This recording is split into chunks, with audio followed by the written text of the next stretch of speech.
If you haven't seen any of my videos on the MPP solar hybrid inverter chargers, I'll encourage you to go back to my channel and go to my playlist and see what you can find and what you can learn from my previous install on MPP solar inverter hybrid inverter chargers. Welcome to JW Solar USA. Back to our project again today, as I was saying, back and forth, and you guys have went through a lot of projects with me, and I just want to bring you back to the unfinished project here I have that is pending. But since as time comes in, goes out, some things comes in and goes out, we have all kind of things coming in and out. I just want to take some of the little things away, get done with them before we get to the hard part of different things I'm dealing with here. Today's video, I just want to give you tips and all on how to what you have to do or what you have to look for when you end up getting hybrid inverter chargers from MPP Solar, and what are the stuff specifications and before you start the project, and we can get from there. That's why I'm here. This is all about a video today. So I have the module I dealt with before. Those are the MPP, the PIP5048MG MSD, and these, the ones I'm going to be talking about right now, these are the PIP5048MG. So these are the big boys, and these are the ones with batteryless. You can go batteryless, you can go battery, you can just go standalone like just an inverter. They are built-in inverter chargers, inbuilt. You don't need any inverter, you don't need any charge controller anymore because they're buried with the MPP solar charge controllers, which are like PCM60s, something like that. So that's what they're embedded with a maximum power point tracking, which they have the PWMs on this.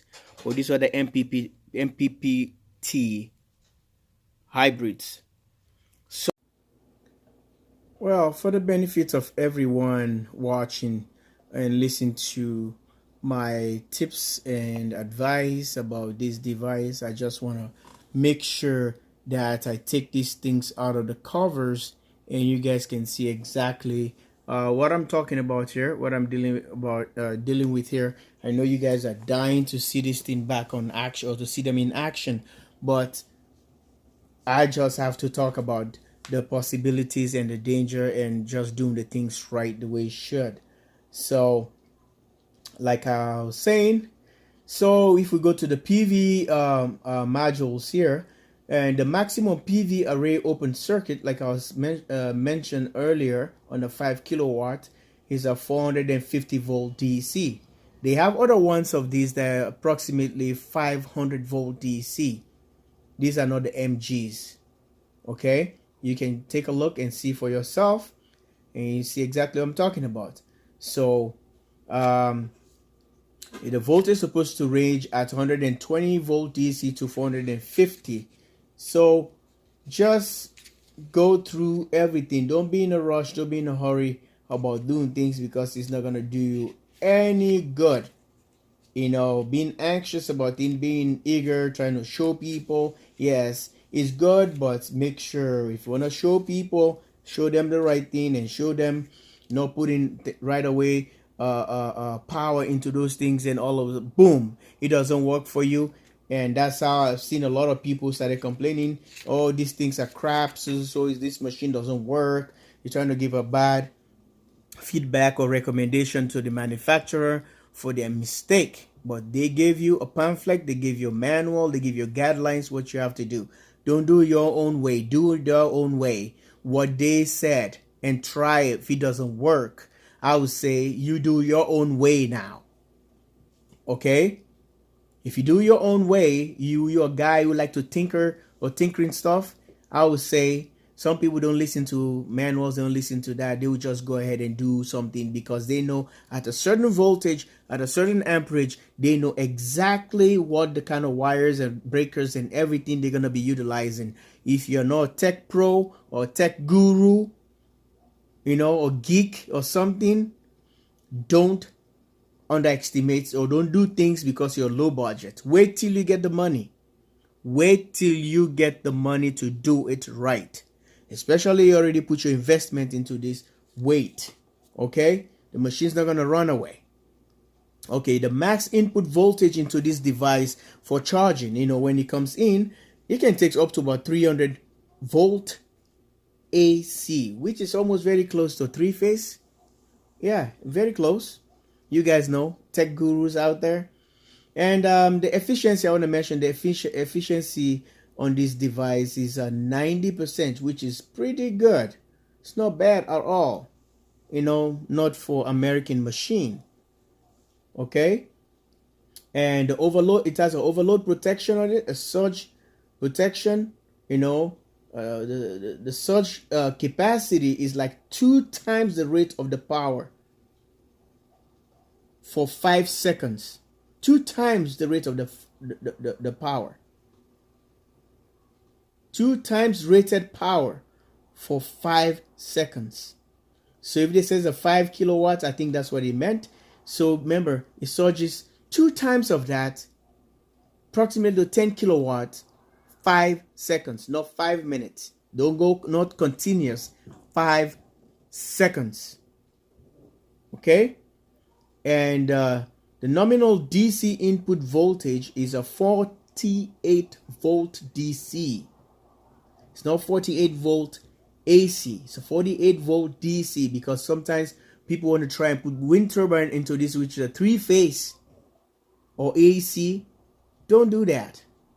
If you want to use a rectifier or something and go back and try to bring it to the voltage as opposed to how it goes to be a DC, no AC. All right. And the cold start voltage on this machine is 46.0 volt DC. Okay. And the low DC warning voltage, that's the other thing again. It has alarms and everything, the bells and whistle. Whoa, whoa, whoa, beep, beep, beep. It's just annoying. Trust me. The PIPs got the most annoying noise. I know. I learned that from the previous install. So even if you have the MPPT, use the MPPT build charge controllers on this. If you have the end of the day is the sun is going down, it's gonna be having beep beep. All I know is still the power is not enough anymore to power this stuff. So what I would do if I were you, mute it, cut it off, turn it off, because it's gonna drive you nuts. It's gonna drive you crazy. It's annoying. Don't leave the warnings there unless you kind of person like, oh, I want to hear if something were to happen to this. I learned that with my first experience, which clients probably want the warning. You want to listen, whatever, something bad is going on. The light's going to be flashing there. They're going to be flashing a red light, fault light or whatever. That noise would just drive you crazy. Turn it off. There's no way you can turn it down. Is turn it off, mute it. You silent it, and that's it. Don't kill yourself, pull your hair for that. Trust what you did or your install. So, like I said, the low DC warning voltage will be at 44. It will be at 44. Instead of giving you warnings, 42.8 and 40.4. That's over, which is 40 volt 0.4 DC. And the low DC warning return voltage, it will start at 42. Remember, the ending was a 40.4. So the return voltage, like trying to, what I mean, is 42.4, 44.8, 46.0 at 20%. 20% load, 50%. You're going to be seeing all these kind of things happening. And the low DC cut-off voltage. This is the one important thing that you're supposed to know. Okay? At 42, 40.8, and 30.4, these are all cut off. They're cut off. Depends on the batteries you have. And high DC recovery voltage after the low voltage, if the PIP went all the way down and shut down by itself, or end up shutting it off, it's gonna be almost 60 volt DC, the high DC recovery voltage, to make it come back. Say, hey, I'm here, ready for business again. And the high DC cut off, you cannot go more than that, because you're going to cause an impact to your batteries, and you're going to cause some problems into your system. You are in the threshold of 63 volt DC. I'm stressing that, 63 volt DC. 63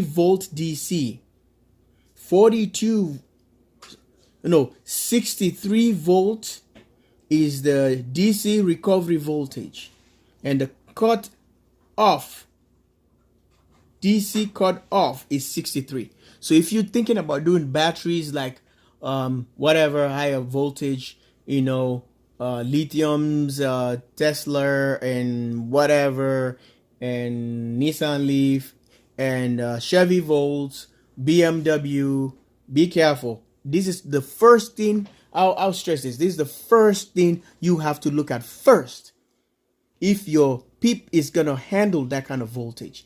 And you have to look at the high end of it and the low end of it. So the lowest part of this PIP, the cutoff, is a 38.4. That's the lowest number. And the highest number gives you at 63, which is the DC cut off, is 63 volt. The high DC recovery is 62. So if you have to do any configuration, the S is 2S or 4S or 6S or whatever, or number you want to make, that's fine with you. Make sure you check first your specifications, the recommended voltage and the cutoff, the low and the high. That's what you look for. You determine what kind of battery you want to go with. Someone asked me that kind of question. So just remember, you have to know the machine specs first before ever you purchase your batteries. Or before ever you purchase your batteries. That's correct. That's what I'm trying to say. Before ever. Don't buy the batteries. You don't know if your Magnum or your Outback or your PIP or your this or your Xantrex, whatever. You have to know the high end and the low end. If you want to go into this high new technology, high voltage, you have to know. Do that research for yourself, please, before you started throwing arguments out there that's going to confuse other people who really want to learn or want to really know about this, or give chance to people who have done the research to give you some examples. You can do yours.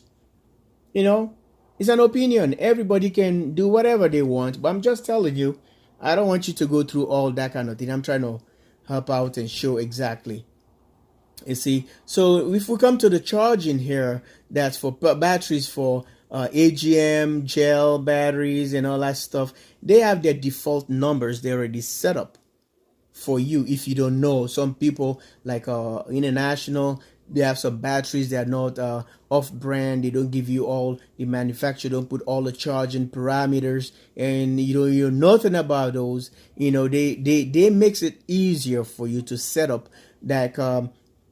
For AGM gel batteries, they just want to keep it at 56.4, which is the charging, and you can do your float charging at 54 volt, and your charging will be 56.4.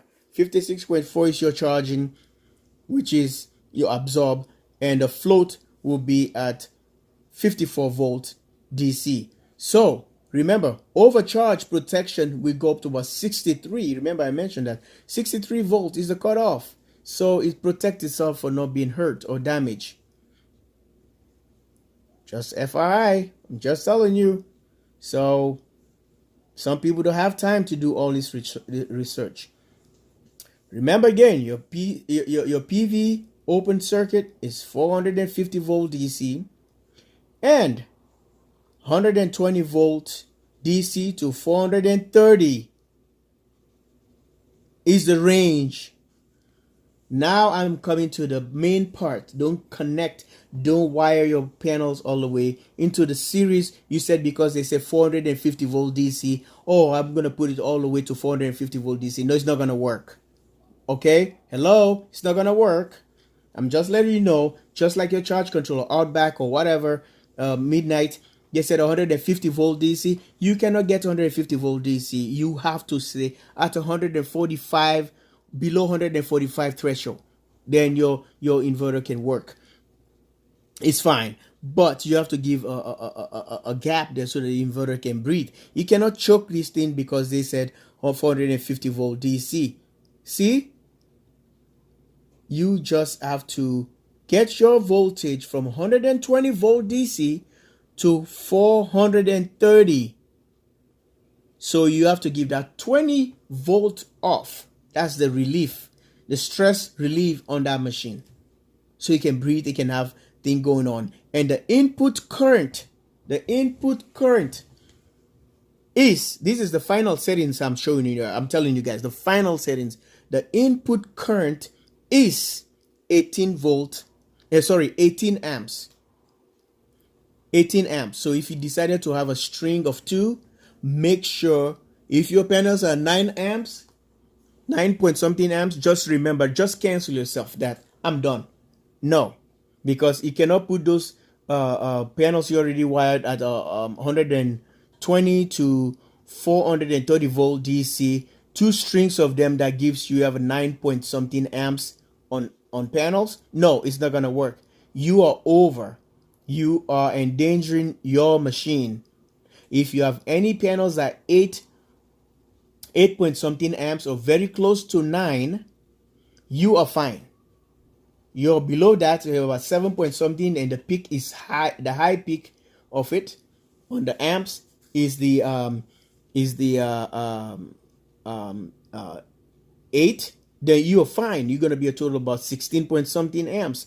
I'm gonna bring again the panel again to show you this, because I like to do illustration so that people can do mistakes. You know, it's hard when other people trying to follow you and started doing the same mistakes you have done or you just did.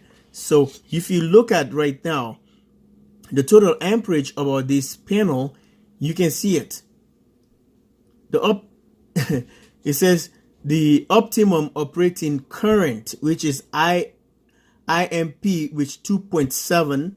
You see that? And the short circuit current, okay, is 2.8. You see what I'm saying?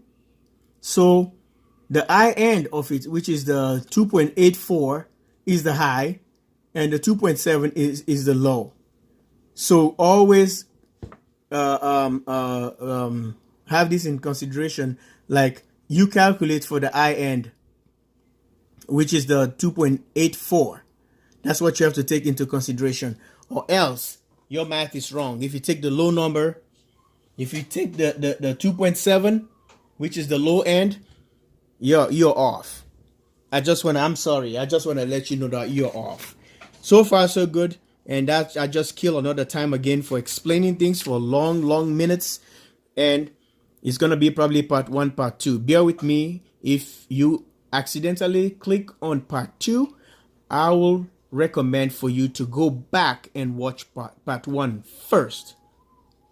Don't go into part 2, because it's going to bring a whole confusion for you. You're not going to understand what I'm saying, and you're going to try to send me message. You're going to try to argue with me, which is not going to work, because I just gave you everything there. If you don't believe me, you can go ahead and do your research yourself and see exactly. But make sure you watch part 1, part 2. If you watch part 2 to make an argument, you are wrong. If you watch part 1 to make a conclusion, you are wrong. You have to watch part 1 and part 2. If I am going to do this video part 1 and part 2, then you will see exactly my information I just gave you there. I don't just kill another minutes of video time. I hope you like, and I'm going to give you a quick look. That's going to be part 2 or part 3 of the video coming up soon. This is all the connections you have right there. You have a little input breaker, which is for 230 volt. You see what I'm saying? Let me clear the screen right there, and I'll bring you to the other one right there.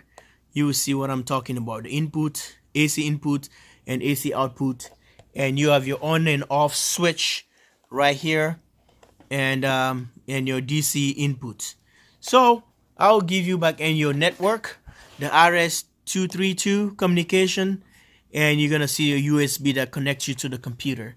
All right, so see the program software, which is the watchdog. And thank you for watching. Make sure you like this video. I hope it makes sense, and I hope it's gonna help someone just like you, like me. And try to pay attention to the video. Don't try to be a critic, and this will help you, because instead of criticizing, it's not gonna help you. You know, for me, it's already helped me, because I'm trying to go step by step with you guys. I want you guys to absorb it step by step. Thank you for watching again. JW Solar USA. Bye for now.